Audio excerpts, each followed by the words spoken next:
sedikit pada hilang. Tapi kalau dangdutan makin malam makin banyak hilangnya. Betul ya? Padahal pahala yang terbaik duduk di pengajian.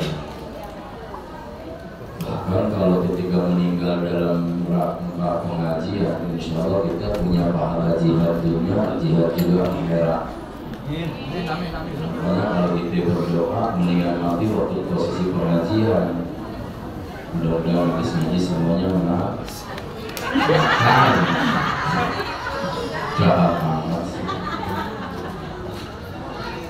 Gerak juga apa-apa kipas-kipasnya. Insya Allah geraknya di sini, bakal punya kipas angin di surga.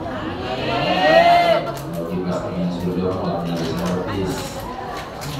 Desak-desakan juga nggak apa-apa. Mudah-mudahan yang sempitnya di sini punya rumah yang lega di surga. Yang makan diamin aja. Memang dia kelaparan dari rumah. Tapi insya Allah duduknya kita di sini ngebuburin dosa. Saya lihat orang sini tampaknya surga semua. Dan saya tampaknya ulangnya. Alhamdulillahi thumma alhamdulillah. Alhamdulillahi rabbil alamin wa huwa rabbul insi wal jinni wal malaikati wa rabbus samawati wal ardh. Asyhadu an la ilaha illallah wa asyhadu anna Muhammadan abduhu wa rasuluh. Allahumma shalli ala sayyidina wa habibina wa syafi'ina wa maulana Muhammadin الذين هم صفات نفوسهم وطبت قلوبهم وقلبهم سادة المنشورين.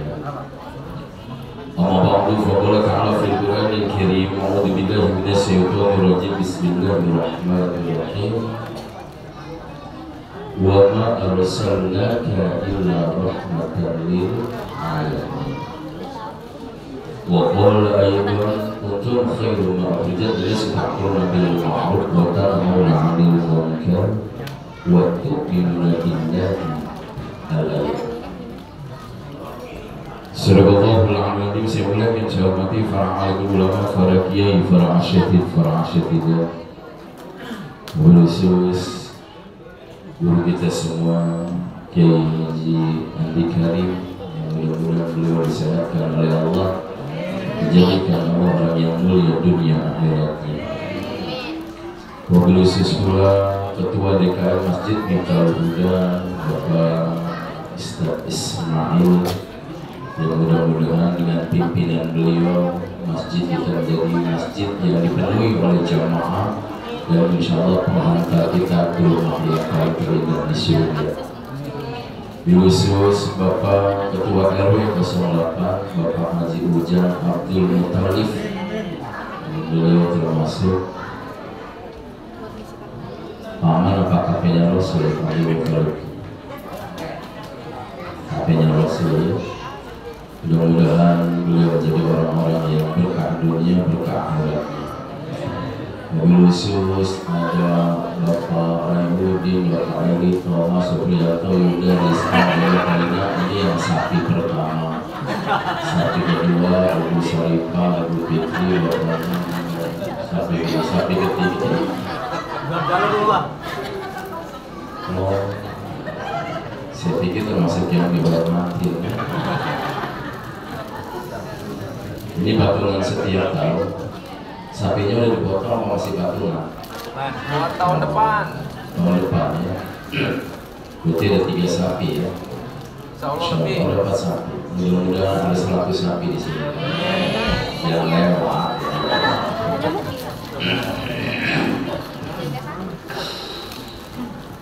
Bapak-bapak, ibu-ibu, jamaah sekalian yang insya Allah dimuliakan Allah Subhanahu wa Ta'ala.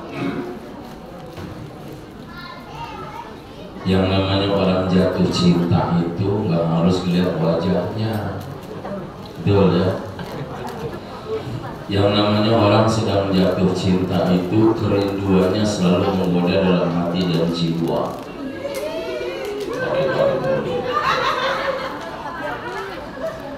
Orang jatuh cinta mah nggak perlu ketemu orangnya, kalau melihat sendalnya aja udah bahagia.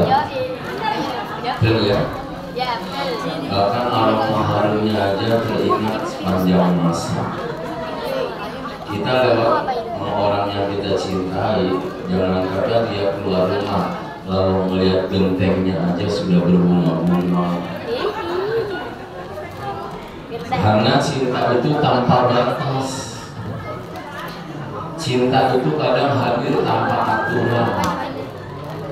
Cinta itu datang kadang tanpa diundang. Betul tidak? Dan cinta kita kepada Nabiullah Muhammad SAW itu nggak perlu duduk dengan Rasul, cukup mendengar namanya saja maka bunga-bunga cinta ada dalam hati dan jiwa kita. Nggak perlu kita dengar pembicaraan Rasulullah mau disebutin saja kita sudah jatuh cinta. Ketika mahalul qiyam kita berlomba untuk berselawat bersama, ini tandanya cinta. Lalu menyebut dan memanggilnya seakan-akan beliau ada di sisi kita, itu disebut dengan cinta. Dan insya Allah cinta kita berbalas. Sebab Nabiullah Muhammad SAW itu sering menyebut umatnya. Mau meninggal disebut umatnya, pertama kali dibangunin disebut umatnya. Bahkan ketika Rasul pengen akhir dari perjalanan dunia, Rasul tetap menyebut umatnya. Rasul mah lebih cinta dibanding kita mencintai Rasulullah. Tapi yang hadir malam ini insya Allah datang bukan karena kue kotaknya yang berbagai macam rasa, datang bukan karena aqua yang disidangkannya, datang bukan karena buah-buahan yang ada di piring kita, tapi duduknya kita di sini gerah, capek, itu karena rasa cinta. Sebab biasanya orang kalau jatuh cinta badai topan akan dihadapinya. Setuju tidak? Berarti ibu siap gerah enggak? Siap gerah tidak? Siap capek enggak? Siap ngantuk enggak? Makanya orang jatuh cinta itu dibikin rileks, jangan tegang-tegang. Betul ya? Jadi kalau ngaji yang mau selonjoran yang penting cinta. Betul ya? Yang mau senderan yang penting, yang mau makan yang penting, lapar. Gak apa-apalah posisi cinta mah apapun keadaan kita, yang penting ada cinta, insya Allah posisi apapun tetap kita jatuh cinta. Makanya pengajian dibebasin, yang mau selonjoran, yang mau senderan, yang mau tiduran juga nggak apa-apa, jangan di sini ya, karena memang sudah umur ya gitu.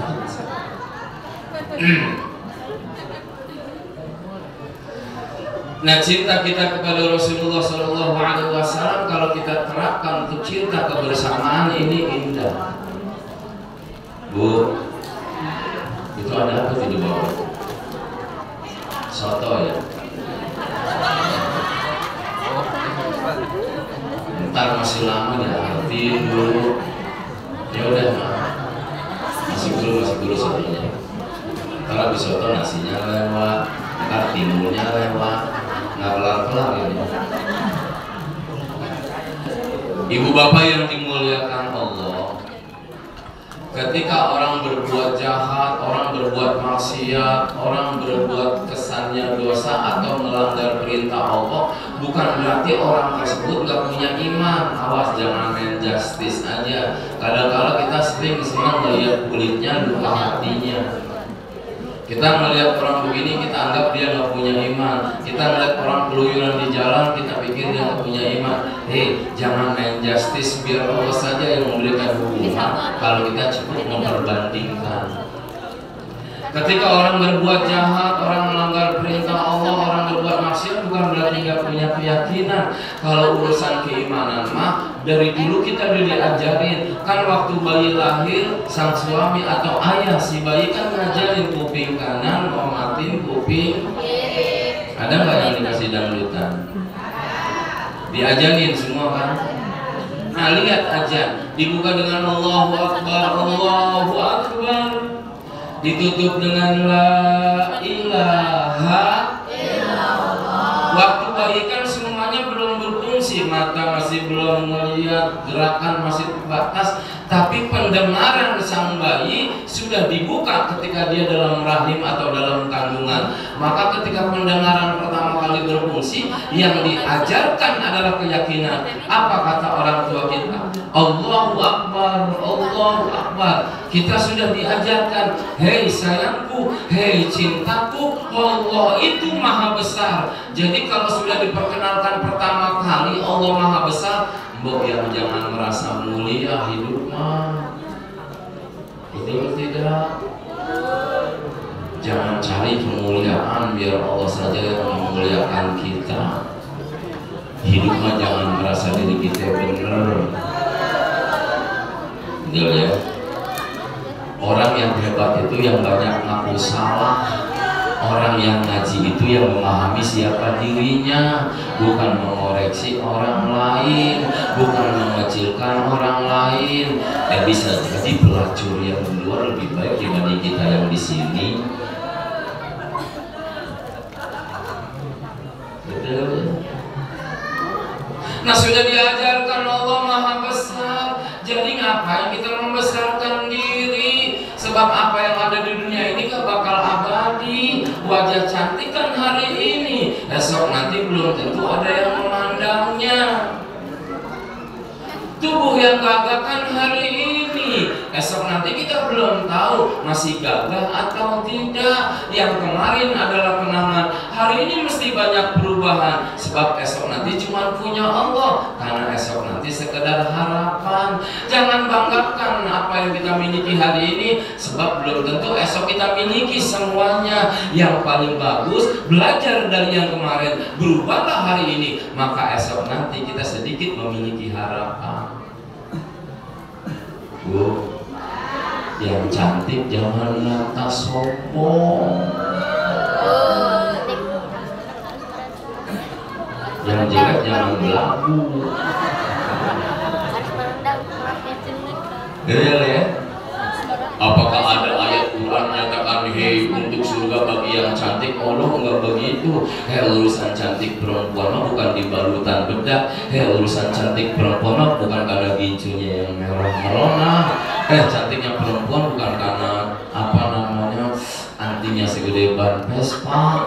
Yang disebut cantik perempuan karena bukan kilap bedak yang begitu mahal hasil COD-an.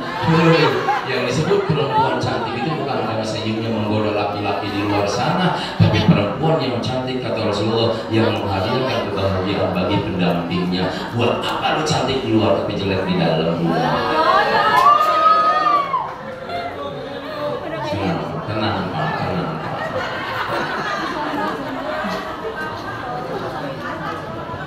Oh, ngasih. Iya.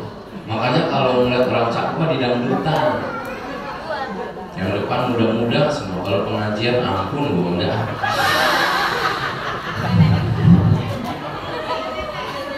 Dipajang nenek-nenek mulu. Tapi insya Allah nenek-nenek sini mah biarin keriput di dunia, ntar di surga. Keriput. Nggak ada yang keriput ya. Jadi apa yang kita besarkan? Jabatan kan ada akhirnya. Apa yang mesti kita besarkan? Harta kan ada miskinnya. Jadi apa yang kita besarkan? Kekuatan kan ada lemahnya. Jadi apa yang kita besarkan? Kesehatan kan diintai oleh penyakitnya. Jadi apa yang kita besarkan di dunia ini kalau ujung-ujungnya kita kembali kepada Allah bakal jadi pertanyaan. Ya sudah, orang yang paling bagus yang mau mengecilkan dirinya, yang mau menghinakan dirinya. Sebab jangan merasa besar karena Allah maha besar.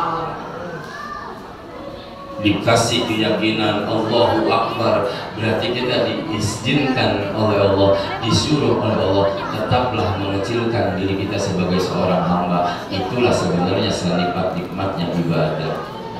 Setuju tidak? Ditutup dengan la ilaha. Apa artinya? Tiada Tuhan selain Allah. Lalu kenapa kita menduakan Tuhan selain Allah? Ibu kan masih menuhankan suami dibanding Allah. Kita kan masih menuhankan pekerjaan dibanding Allah. Ibu kan masih menuhankan kecantikan dibanding Allah. Kita kan masih menuhankan kekuatan dibanding Allah. Kadang-kadang kita masih menuhankan kesehatan dibanding Allah. Sehat itu Allah yang kasih, ikhtiarnya lewat obat-obatan dan dokter. Maka mesti berterima kasih kepada Allah. Harta kan Allah yang beri. Itu namanya kenikmatan. Miskin pun Allah yang uji. Kalau tiada Tuhan selain Allah, dunia ini sifatnya panah dan sementara. Maka jadikan saja nomor 2 Allah tetap pertama. Kalau Allah jadi utama dalam kehidupan, tiada Tuhan selain Allah, maka apa yang Allah kasih akan kita terima. Miskin, biarin, sifatnya sementara. Orang nggak mati gara-gara kemiskinan, tapi kalau sabar dengan kemiskinan, as-sabru sabul jannah, orang sabar pakai surga. Biarin kita miskin di dunia, yang penting ada punya rumah yang bahagia. Namanya miskin semua. Tiada Tuhan selain Allah. Kan sudah diberikan kita keyakinan waktu kecil. Sayangku, hai cintaku, wahai buah hatiku. Ingat ya, tiada Tuhan selain Allah. Kenapa kita mendoakannya? Kenapa ibu lebih memilih nangis laki ibu pergi, tapi ibu meninggalkan Allah biasa saja? Kenapa bapak-bapak nangis ketika istri bapak-bapak diambil oleh Allah, sementara ketika bapak meninggalkan Allah, bapak tidak menangis? Berarti bapak ibu menduakan Allah. Makanya ntar kalau istri kita menangis, senyum sama bapak. Ditanya teman, kenapa lu senyum? Semuanya punya Allah, akan kembali kepada Allah. Saya tidak menangis, saya tetap senyum karena saya yakin istri saya bakal masuk surga. Ntar kalau suami dipanggil Allah, senyum. Setuju? Enak enggak? Sebab kadang-kadang senyum itu bisa menghilangkan gundah-gulana dalam kehidupan. Tangis belum tentu menyelesaikan masalah, tapi senyum kalaupun bintir mampu meringankan masalah. Maka senyum dalam kehidupan, insya Allah orang itu tidak pernah bermasalah. Senyum, senyum coba.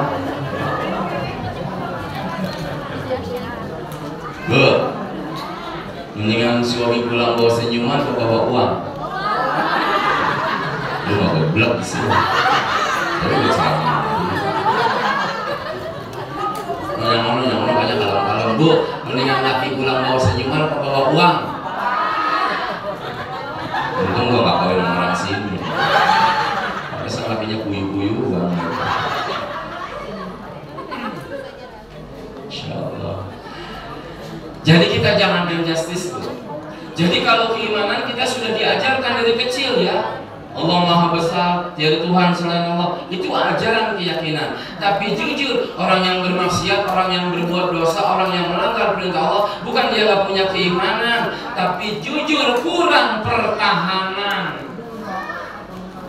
Kita iman gak bertahan. Sebab iman itu ya jid yang terus, kadang nambah, kadang kurang. Bertambah keimanan manakala ada ujian, berkurang keimanan manakala diberi kenikmatan. Dulu waktu miskin doanya gila-gilaan, setelah kaya Allah ditinggalkan.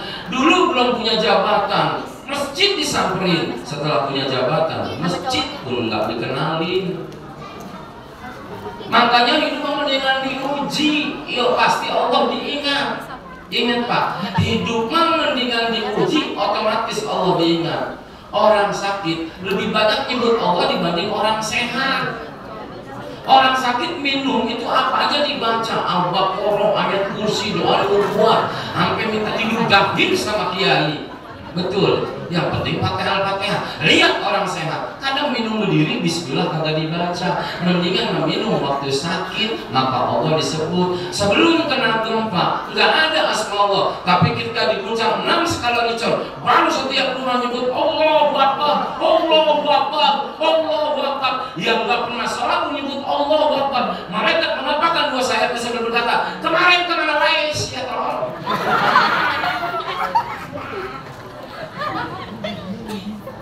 Tapi kan ini bentuk kasih sayang Allah. Sayangnya Allah itu bukan memberi kenikmatan, tapi sayangnya Allah jadi dokter manakala kita dikasih ujian. Sebab kadang-kadang orang dikasih nikmat sering lupa akan syukur, tapi ketika dikasih ujian mereka berusaha untuk sabar dari ujian. Udah, mudah-mudahan orang sini mau dipuji terus. Salah lagi aja Bu, hadapi hidup dengan senyuman, hadapi ujian dengan keimanan. Taltul kayak Filipin.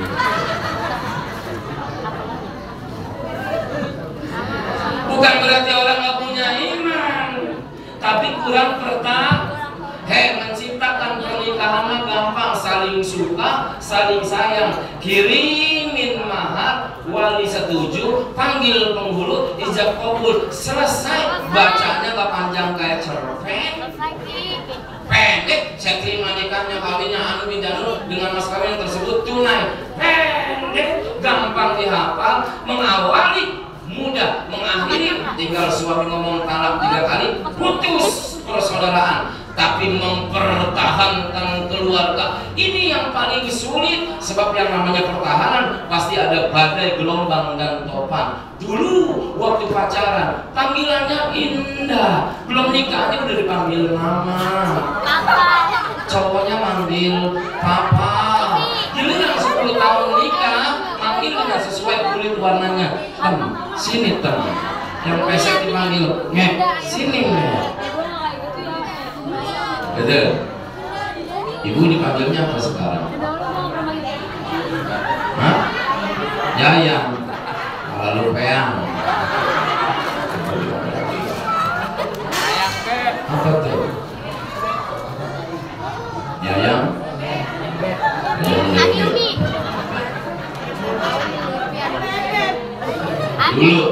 Dulu. Sekarang masih terpaksa. Itu pun manggil pas tanggal muda dan tanggal tua dipanggil bentuknya. Betul ya. Dulu waktu pacaran mah belum ada pertahanan karena masih ada rasa suka, badai gelombang lebih banyak dibanding godaan. Dulu ibu sakit sama pacarnya dianterin buah-buahan enggak? Ya Allah, ngomong laki lebih banget. Lu sakit apa sih Neng? Pokoknya kalau ibu lu sakit, gua ngerana. Lu sakit pilek, gua bengek. Pokoknya lu gak boleh sakit. Cuman lu yang bisa menghibur hati gua. Badai, panas, topan gua hadapin demi kesehatan dulu. Lu senangnya apa? Gua lagi di toko buah-buahan nih. Ada duren, duku, cebudu. Maunya apaan? Kata bininya, kata calon bini ngomong, kan semua orang sakit mah kalau makan pahit, tenang, gak jadi masalah. Lu lihat gua pasti insya Allah nangis. Dulu. Sekarang ibu sakit. Ibu sakit sekarang, bertanya nih. Lu sakit, batuk. Dikasih buah-buahan apa? Disalurin botrek 3 biji. Hah? Kasih obat. Dianterin nggak ke rumah sakit? Apa kata lakinya? Lu jangan bego-bego amat. BPJS lu belum kepake. Naik ojek sono. Betul. Dulu. Waktu pacaran, ketek lagi asem lu bilang apa? Ya Allah bang, gua kayak hidup di samping bunga kasturi. Kata lakinya ngomong gini, maaf Len, gue belum mandi 3 hari. Abang mau mandi gak mandi tetap wangi. Dulu, sekarang. Kalau mau laki, bang lu laki kayak bawa pulang tong sampah, bau banget. Nah yang sulit ini pertahanannya, betul tidak?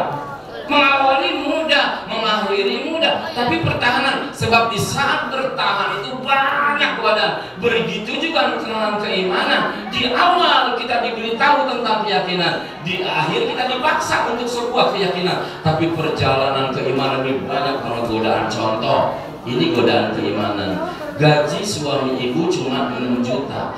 Bulan depan bawa uang 2 kepokan. Satunya 6 juta, satunya 100 juta. Kata lakinya begini, Neng, ini 6 juta halal hasil bulanan abang di kantor.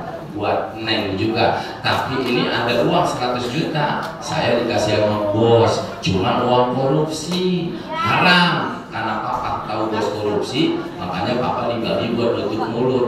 Ini duit dua-duanya punya papa nih, 7 juta yang halal, 100 juta yang haram. Neng silakan ambil, tapi menurut Neng mau diambil yang mana? 7 juta yang halal, 100 juta yang haram. Yang diambil nih masalah pertahanan keimanan. Yang diambil yang 7 juta apa yang 100 juta? Hah? Najis.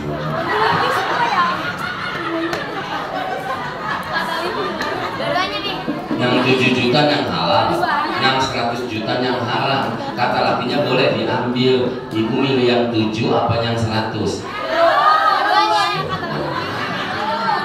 Gue salah tempat sama. Ya gimana nih weh? Nah, ibu yang belakang mukanya soleha.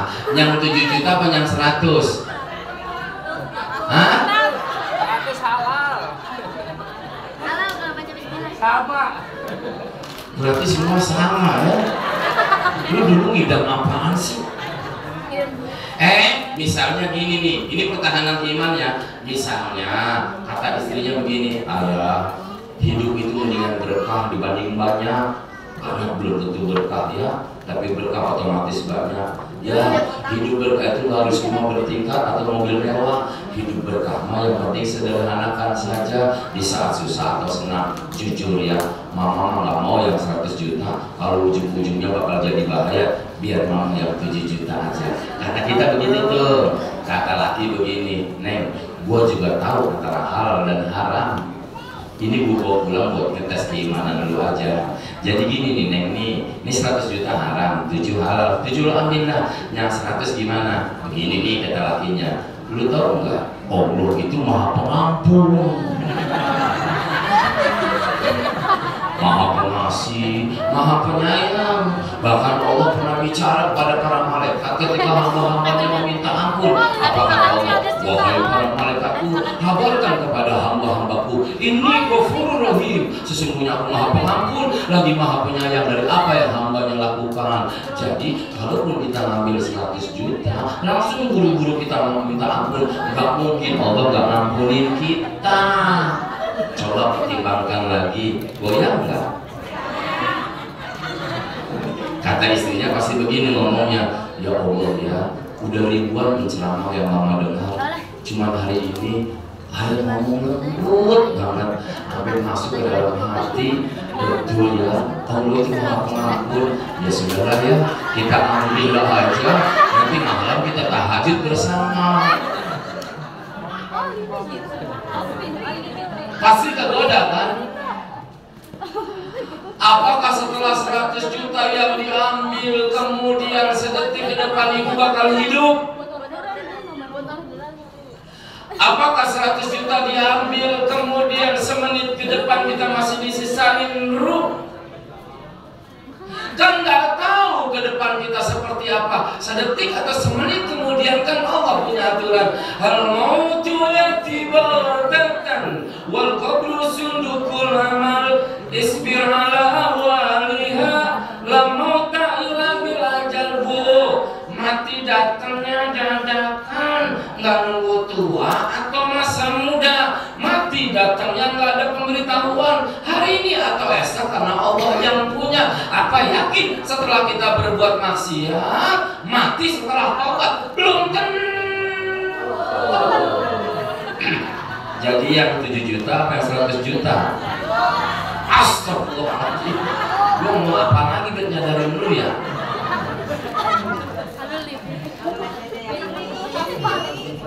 Yang kita takutin adalah waktu yang ke depan.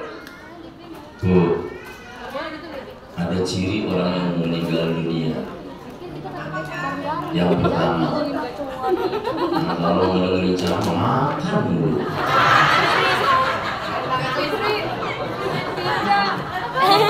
Bilang ngantuk kepala lapar lu. Nah itu aku udah kumpulin mak. Ada alamatul maut, nggak apa-apa lah supaya kita tahu ciri kematian. Tapi nggak tahu kita kecuali orang alim. Makanya kalau orang-orang alim itu tahu akan kematian dirinya sendiri. Dulu kalau kiai-kiai dulu nih sebelum meninggal dipanggil tuh kumpul, kalau kumpul ya kayak naon apa, napas saya udah ngos-ngosan ini, mata saya udah burung nggak melihat apa-apa, tapi jaga sebelah aman ya, aman ya.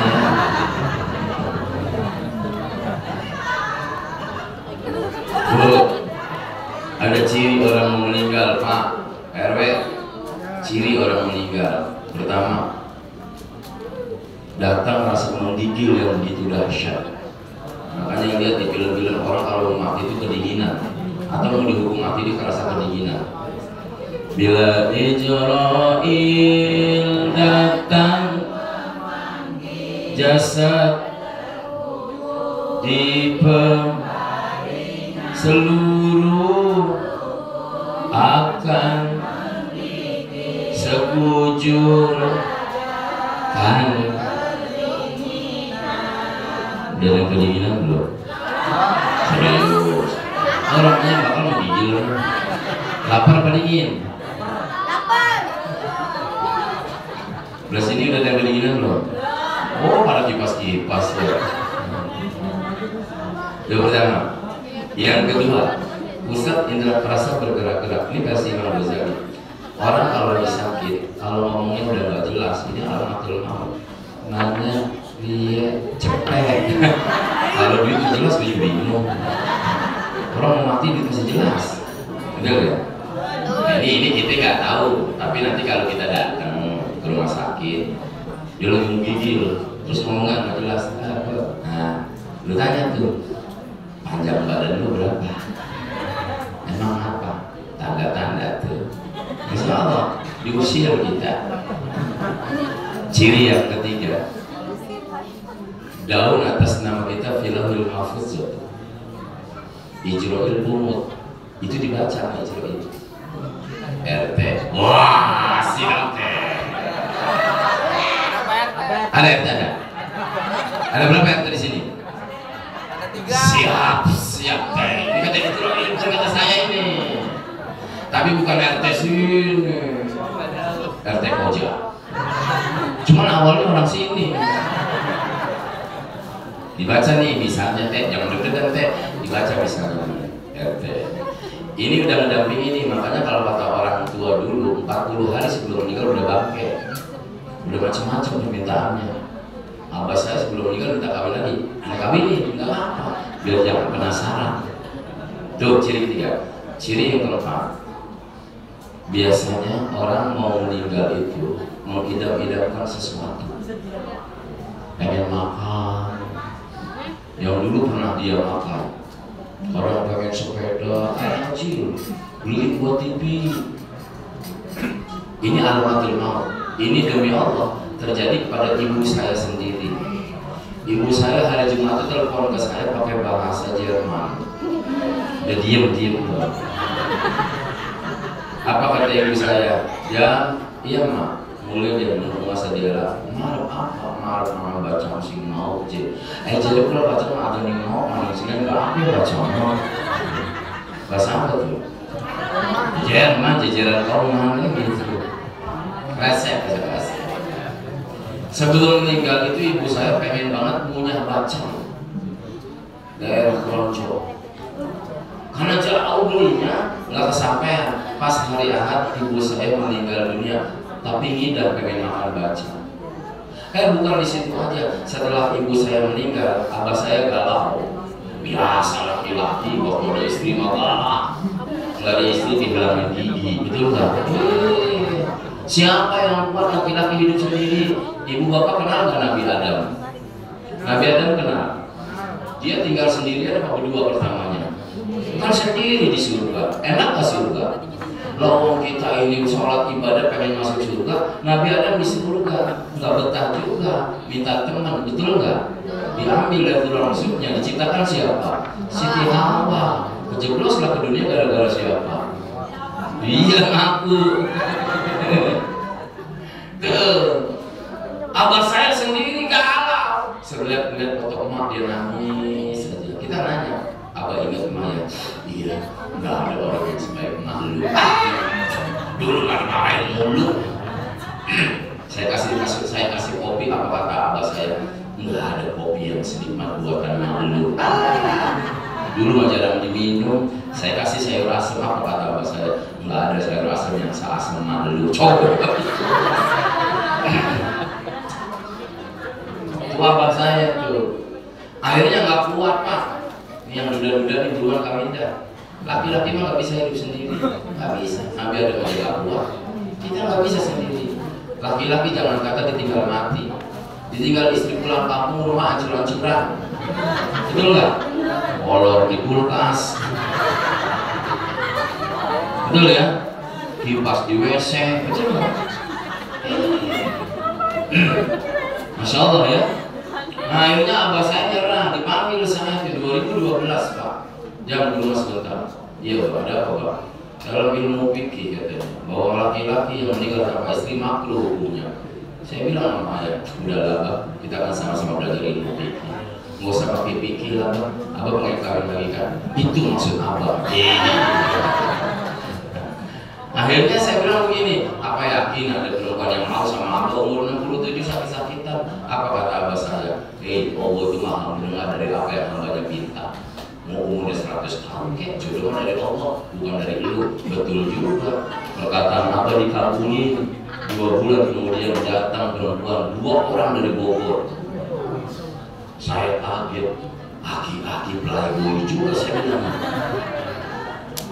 Apa katanya? Yang satu ajudannya ngomong, ini Ibu Hadijah, Umi Hadijah namanya. Neng, gitu. Iya, mau dinikahin sama Abah. Sebab dengar dari saudara yang di Bandung katanya Abah lagi punya istri. Ini kebetulan Umi Hadijah umur 45 tahun, sudah sekian tahun janda. Saya tanya sama Abah mau nggak? Apa kata Abah saya? Yes, ya boleh. Demi Allah, saya bawa nih ke Bogor nih.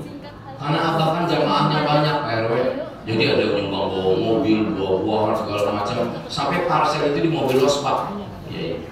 Sampai sono orang Bogor bingung, ini yang kawin pasti sultan ini ya kan, bawaannya mobilnya segala macam banyak ya kan, nggak taunya ketipu, lu ada mobil sedan aki-aki. Nah bas ya. Akhirnya saya lamarin Umi Hadijah, nikahlah hari itu juga. 3 minggu pernikahan abah saya, Umi telepon, ayah naon Umi, tadi saya kedeng abah kering ya, abah kering naon, terus hadir saya datang ke Bogor, abah tangannya udah ngegetar. Semalam abang mau gigil, tapi Umi apa sih mungkin masih dingin katanya. Wah ini alamat Imam Ghazali nih. Demi Allah saya nanya, abah teh hayang naon, abah pengen apa? Abah saya demi Allah ngomong, kata Umi, abah dari semalam rek dahar nasi uduk di kampung Beting. Abah ngomong terus pengen makan nasi uduk dari kampung Beting. Saya nangis, saya bilang Umi pulangin ke Jakarta ya. Ada apa biar di sini diurutin? Enggak Umi ke Jakarta. Pas malam Jumat, abah saya meninggal dunia. Belum sempat makan nasi uduk dari kampung Beting. Jadi kalau ada orang sini yang otaknya habis duluan,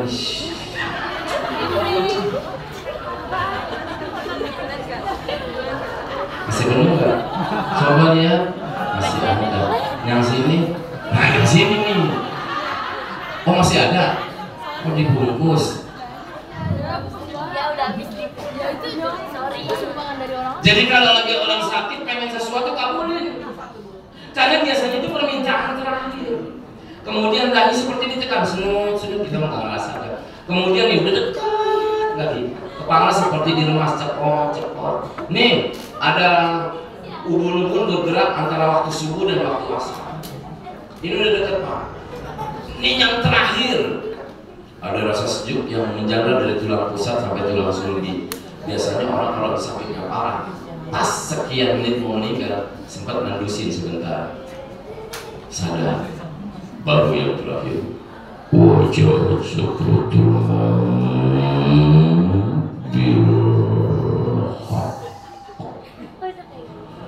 datang sebenar-benar sakaratul maut.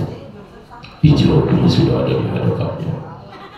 Ya bulan bin bulan, mari kemari, pulanglah ke kampung asalmu. Dari tanah kembali kepada tanah.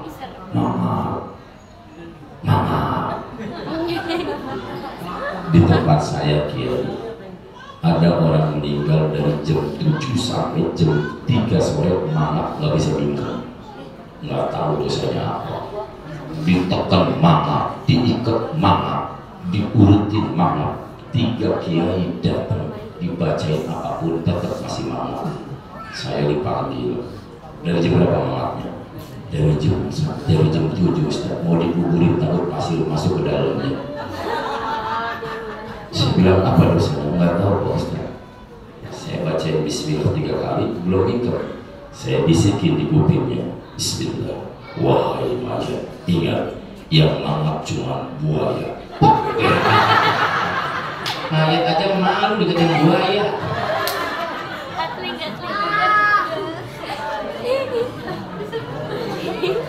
Diambil oleh Israel. Nih hati-hati. Ada 2 kematian, 1 suul khotimah, 2 husnul khotimah. Kalau orang yang meninggalnya husnul khotimah, Israel itu manggilnya lembut. Ya ruhal khair, ukhruji min jasadil khair, dengan senyuman yang membuat kita nikmat. Jalan dulu. Bunyinya cuma begini Pak. Enak. Apa terakhir? Allah. Mukanya berseri, dahi masih keringatan, tubuhnya tidak pucat seakan-akan masih berdarah, dan badannya masih hangat. Ini ciri husnul khotimah. Digendong turunnya sama Ismail pelan-pelan. Anak capa. Dibawa ila samai wahidah, hatta samai wahidah, sampai di langit pertama. Itu pintu langit dibuka, tuftahulahum abwabus sama. Dibuka pintu langit para malaikat. Seset dari dalam langit malaikat tanya, siapa yang kau bawa? RT.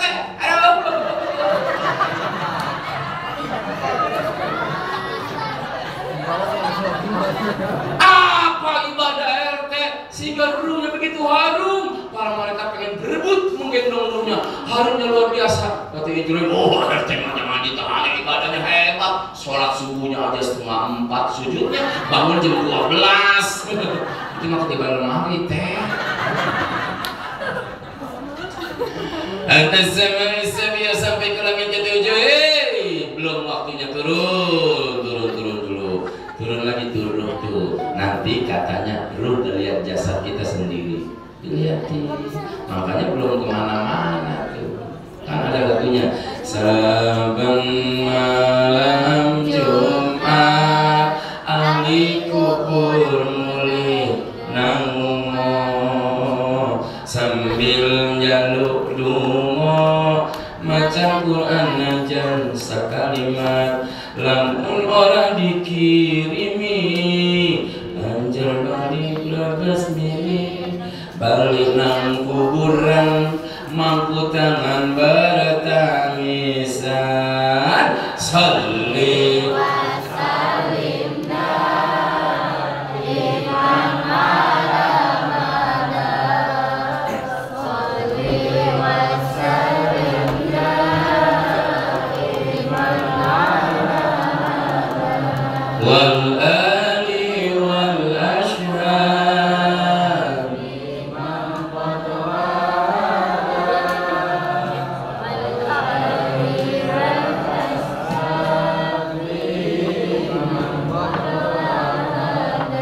setiap malam Jumat katanya orang tua pada nongkrong di rumah karena rumah kan tinggalan orang tua. Dia nungguin bukan hartanya dibalikin, dia nungguin bukan pengen kuburannya ditaburin bunga, dia nungguin bukan karena pengen nisannya dibentuk dari batu, dia nungguin bukan karena pengen disiram kembang, tapi orang tua nungguin ada nggak anak-anak gua yang nempatin rumahnya ngedoain buat gua. Gua akan di kuburan sendirian yang gua bawakan amal ibadah gua. Kalau amal ibadah gua kurang kan kata Nabi ada amal yang cakep. Yang pertama al-waladus soleh, anak-anak yang ngedoain saya. Insya Allah ketika anak ngedoain orang tuanya maka doanya tembus di dalam kuburan jadi cahaya. Nangis orang tua, kenapa anak gua pada main nonton sinetron? Yang anak-anak pada main judi slot, sialan banget ya Allah.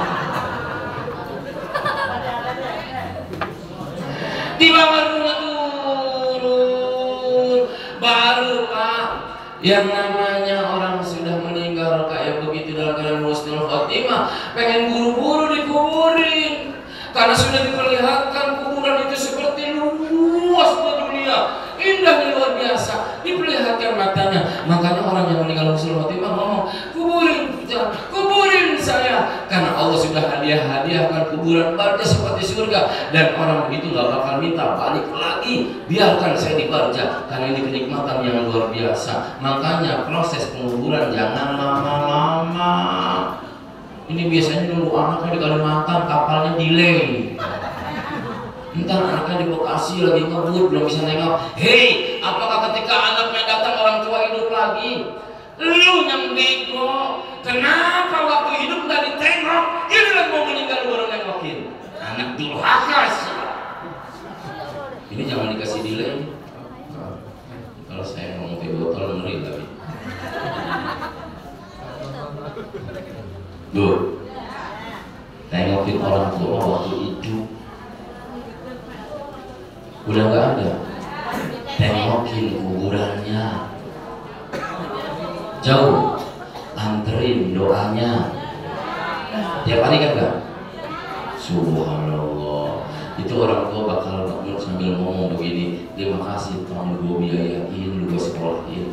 Yang gue harapin bukan kuburan gue dibagusin, tapi doa dipenuhin. Tadi dulu. Gitu. Nabi bagi mati, orang yang mati dalam keadaan suul khotimah nih, hati-hati nih. Orang yang mati dalam keadaan sombong, adiguna, orang yang mati dalam keadaan harta seakan-akan jadi Tuhan, jabatan seakan-akan jadi malaikat kehidupan. Hei, orang-orang yang mati dalam keadaan sombong, Israel manggil dengan sekeras-kerasnya panggilan, sejahat-jahatnya panggilan, sekencang-kencangnya suara. Kalau seandainya Israel manggil orang yang suul khotimah, kedengaran suaranya sama orang yang hidup, maka seluruh manusia gendang telinganya akan pecah. Apa kata Israel? Ya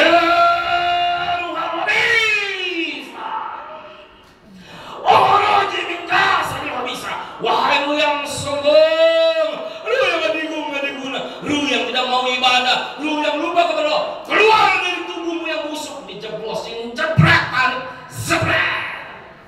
Yang begitu matinya keblak.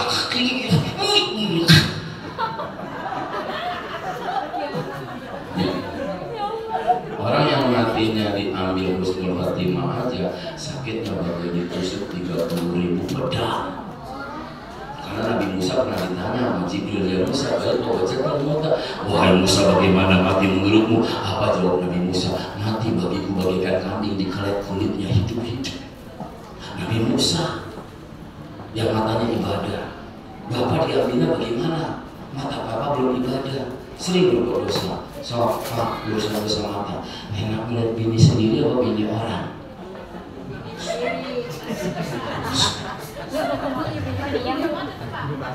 Hah?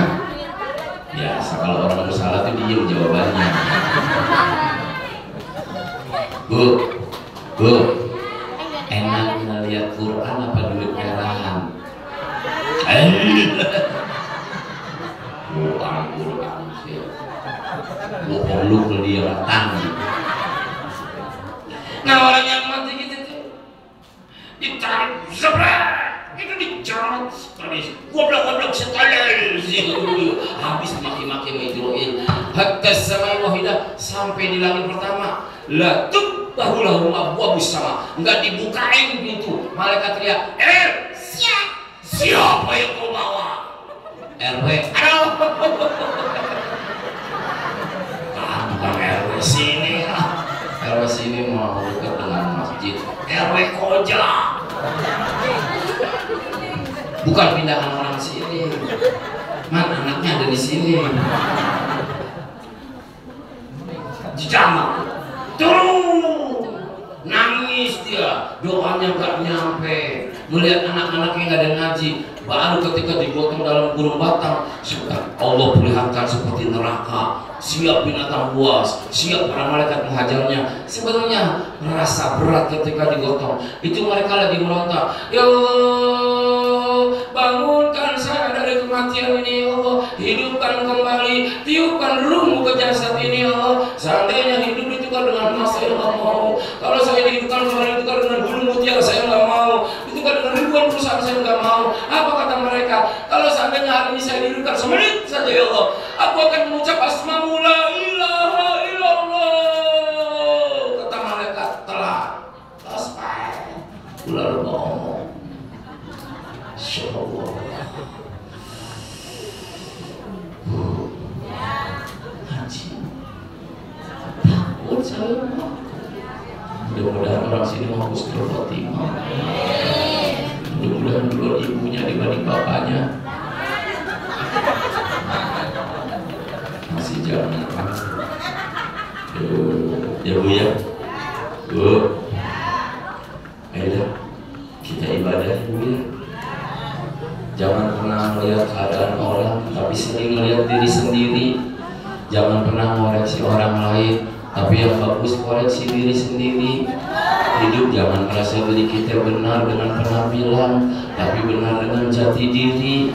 Hidup jangan merasa sombong dengan keadaan, tapi tawadu dengan suasana dan kehidupan. Hidup itu serahkan semuanya ke Allah, jangan bersandar kepada makhluknya. Bahagiakan saja hidup kita, jangan dibikin susah atau nambah-nambah masalah. Serahin saja semua permasalahan ke Allah, insya Allah hidupnya bakal jadi indah. Miskin sabar saja, tapi kaya jangan juga sombong. Cantik rawat dengan aura ilahi, yang kurang cantik tetap berdandan untuk suami. Enak. Kayaknya lu mah kesinggung semua tadi tuh, betul-betul ada. Ya Bu ya. Dah, selamat. Hah? Alah. Ngaji mau nggak usah lama-lama, sedikit yang penting masuk. Ya, daripada lama-lama bikin yang otak. Ya, hah? Masih sore untuk ibu, kan ibu masih acara pulang untuk naik motor lagi kan. Yang terakhir, ibu bapak yang dimuliakan Allah Subhanahu wa Ta'ala, hidup ini cuma sekali, maka ibadahlah berkali-kali. Orang hidup itu cuma nungguin mati, bukan harta jabatan yang bakal jadi teman sejati, tapi ibadah yang insya Allah jadi cahaya ilahi. Bu, tawadu aja hidup, sabar dari apa yang Allah puji, sebab pujian Allah itulah keindahan yang sesungguhnya. Oh Ustaz, suami saya galak, biarin, kita juga pada mati, udah selesai. Enak nggak begitu Ibu? Enak nggak? Karena Rasulullah Shallallahu Alaihi Wasallam itu contoh yang terbaik. Rasul doanya kayak kita, Allah maz'al miskinan kata Rasul, ya Allah jadikan saya orang miskin. Kita mau doa begitu. Seandainya ibu bapak saya doain mudah-mudahan Jawa sini jadi orang miskin, mau enggak? Padahal itu doa Rasulullah. Bukan berarti kita nggak ikuti Rasulullah, karena Rasulullah lebih tahan akan ujian. Bu, Rasul itu pernah sholat menggajal perutnya dengan batu. Cukup Rasul saja, dan Rasul nggak mengizinkan kita ketika kita sholat diganjal batu karena saking laparnya. Kalau Rasulullah memilih lapar, yang penting umatnya pada kenyang. Kita nggak kuat kayak begitu, tapi mohon maaf, jangan sampai kita kekenyangan sementara orang lain kelaparan. Bu, Nabi Muhammad pernah berjalan ditimpain kotoran, bau busuk luar biasa, tapi yang nimpainnya sakit. Rasul samperin, Rasul kasih makanan. Kita mah nggak diizinin begitu, nggak diizinin sama Rasul. Kita mah cuma suruh kuat tahan fitnahan. Lalu kita mah baru diusik sedikit aja sudah merasa diri kita mulia. Hei, siapa kita? Cantik, kuat, gagah, kembali kepada Allah. Yang paling bagus ketika ada hinaan, ketika ada cacian, kalaupun kita gak nyamperin waktu mereka sakit, cukup didoakan. Yang fitnah kita doain mudah-mudahan dapat hidayah. Itu yang terbaik dibanding kita mesti sumpah serapah. Bu, Rasul pernah nyuapin Yahudi buta. Kan kita pernah dengar, habis disuapin difitnah, kita nggak mungkin bisa kayak Nabiullah Muhammad. Tapi Bu, ya kita mesti tahan dengan cacian. Sebab kenapa? Sebab kalau kita merasa kotor, kita tahu tentang kebersihan. Kalau kita merasa bodoh, kita belajar tentang kepintaran. Kalau kita merasa diri salah, maka kita tahu arti sebuah kebenaran. Kenapa ibadah kita nggak enak? Karena ibadah kita tidak pernah mengenal diri kita salah. Karena kita selalu merasa diri benar dibanding orang lain. Siapa kita? Sering ngaji apa dapat pahala? Belum tentu. Lalu ibu tidur sama laki lebih cantik ngaji dibanding tidur sama laki. Bisa jadi duduknya ibu bermaksiat karena ibu pakai cucunya waktu ngaji. Tidur sama laki mah enggak. Ibu pakai baju bagusnya waktu ngaji. Tidur sama laki mah enggak. Ibu pakai bedaknya waktu ngaji. Tidur sama laki mah lu enggak. Lu pakai minyak wanginya waktu ngaji. Tidur sama laki lu pakai nyong-nyong campur balsam. Pantesan mulut laki lu berbusa. Betul?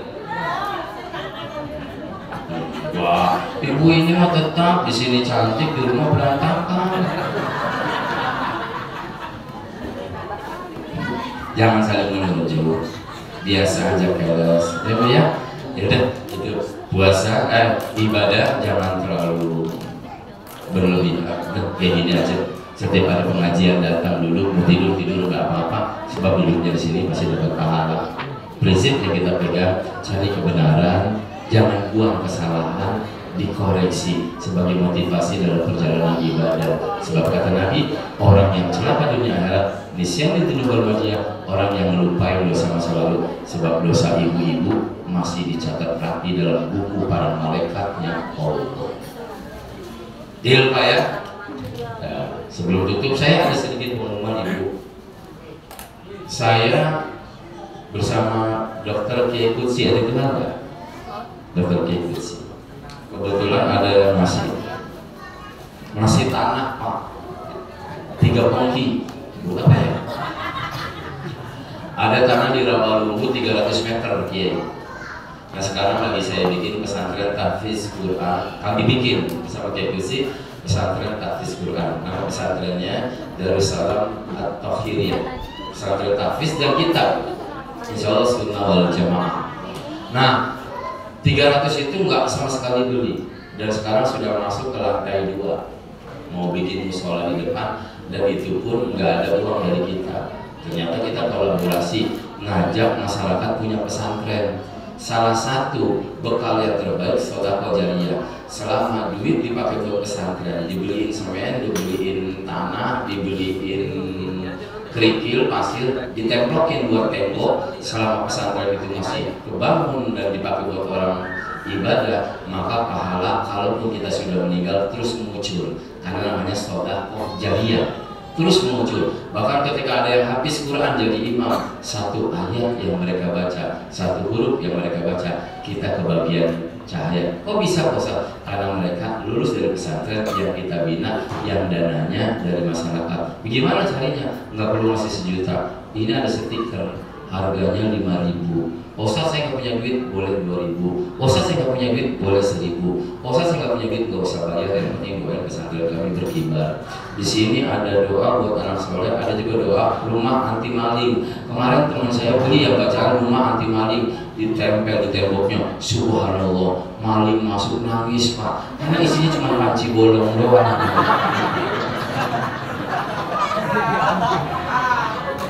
Maling apa iba itu kan?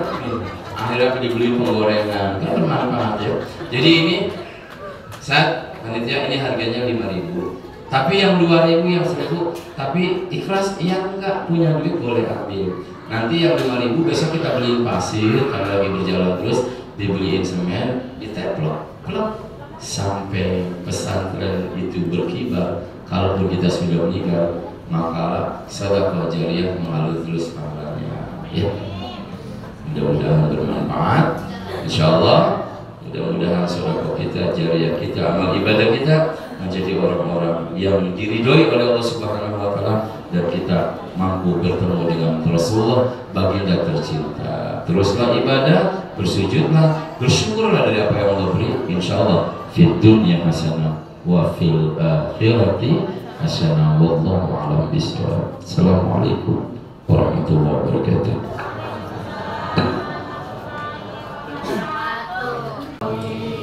Lam yahtalim qatu taha mutlaqan abada wa ma tazaba aslan fi mada zamani ya rabbi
ولجميع مشايخنا ومشايخ مشايخنا ولجميع المؤمنين والمؤمنات والمسلمين والمسلمات الأحياء منهم والأموات بشفاعة رسول الله صلى الله عليه وسلم إنك على كل شيء قدير.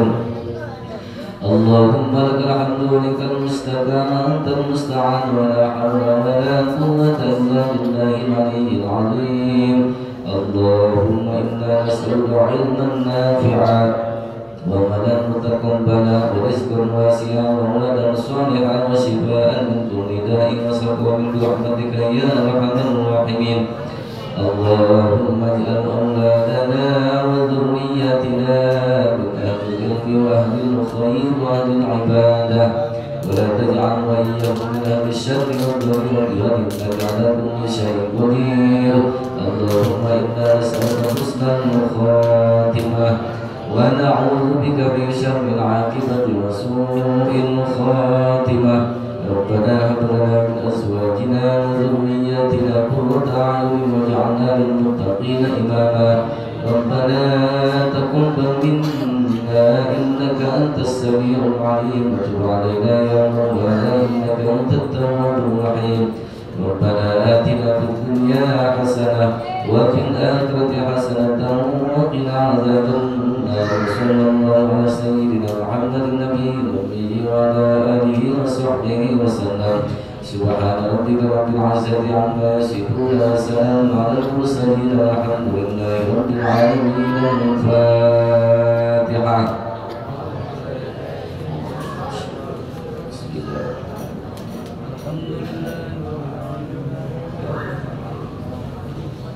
إياك نعبد وإياك نستعين صراط المستقيم صراط الذين أنعمت عليهم. السلام عليكم ورحمة الله